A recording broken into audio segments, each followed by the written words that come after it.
Hello, welcome to creatingforgrace.com. Today we're going to make this Label Me Pretty card. The base is done in the brand new powder pink. And I've also got pre-embossed using the cable net. And we've punched out. This coordinates with the stamp set, the Label Me Pretty. And this is the actual stamp we're going to use. I actually love to color, so I chose this one so I can show some techniques with that. I'm going to set this aside.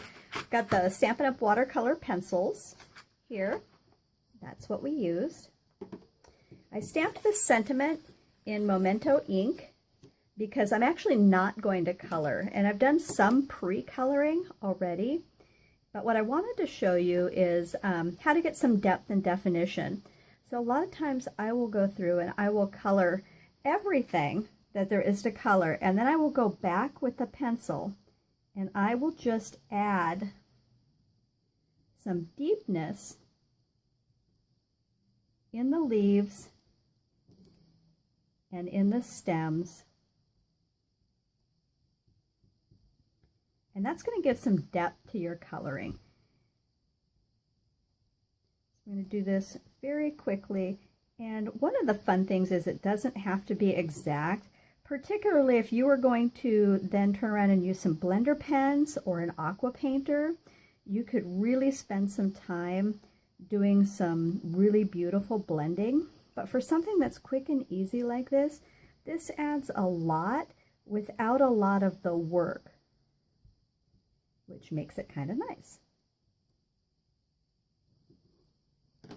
So the other thing I did is I did some very pale pink, and it's in the Melon Mambo color, and I did it very, very pale.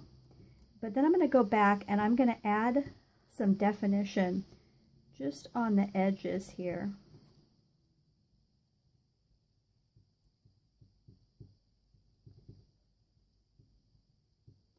And one of the cool things about this is you don't have to be, like I said, exact, particularly if you are going to go back and do some blending. Really what we're trying to do is just add some depth to what it is that you're coloring. And I just wanted to share a pretty quick way to do that.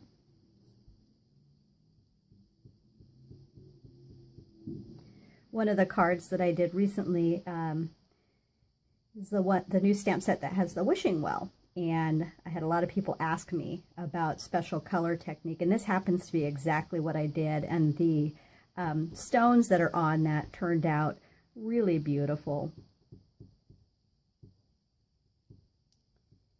We're almost done. I just wanted to add a little bit more to the flowers.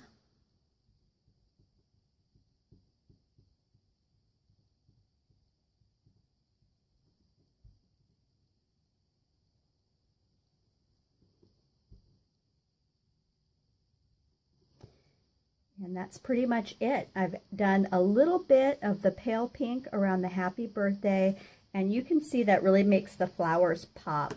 So that's a really quick and easy way to do something with the watercolor pencils without breaking out the whole watercolor apparatus stuff. So anyway, we have our Tombow runner here.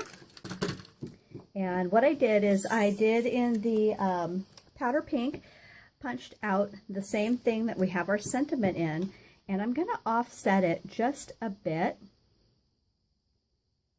like this. So I'm going to add adhesive to both sides.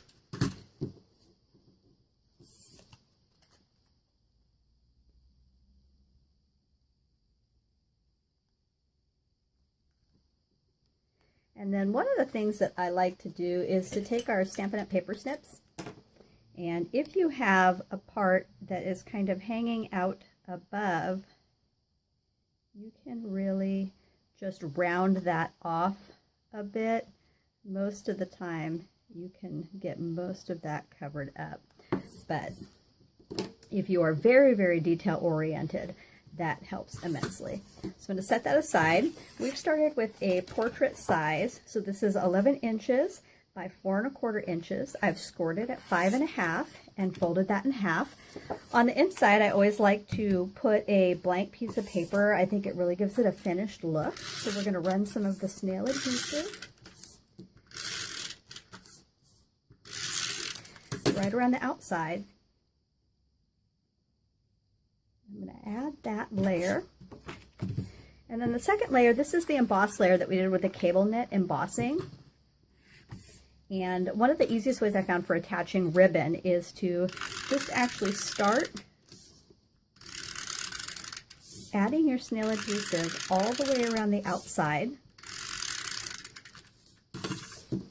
And then you're going to decide exactly where you want to attach that ribbon. So I'm going to put it there. Then I'm going to add a little more adhesive because I don't like having it look open on the sides of the card. So I like to attach everything down very well. We're actually going to lay this lace ribbon right over the top. And so the two ribbons that I'm actually using is a finely woven ribbon, and that is in the powdered pink. And then this one is the Very Vanilla, and it is called the lace trim. And I'm just laying that right over the top. Adding a little more adhesive, like I said. We're going to center this right on the card.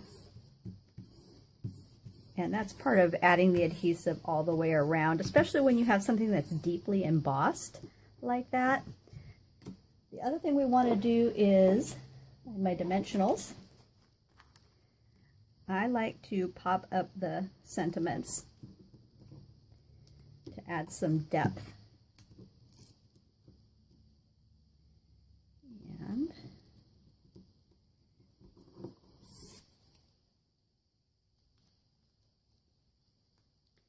take the adhesive off the back quickly. So we are going to center that right about there. This is really a quick and easy card. I want to show you a little trick with ribbon. I cut a slit, a length of the powder pink ribbon, and got it closed just like that. And when I have a decorative ribbon that I want to show on top, I leave that loop open, and I'm going to feed this portion right through here and then pull that tight. And that has that decorative ribbon then sitting right on top of that. And then it's a matter of playing and adjusting where you want your ribbon to lay. So I'm going to flip this around so I can get underneath here. And I know it's kind of hard to see on the camera what I'm doing, but I'm really just kind of manipulating the ribbon. This top one obviously slides around. I've got my trusty Fiskars. I'm going to cut each layer. You want really clean edges for your ribbon. I'm going to do the same thing for the bottom.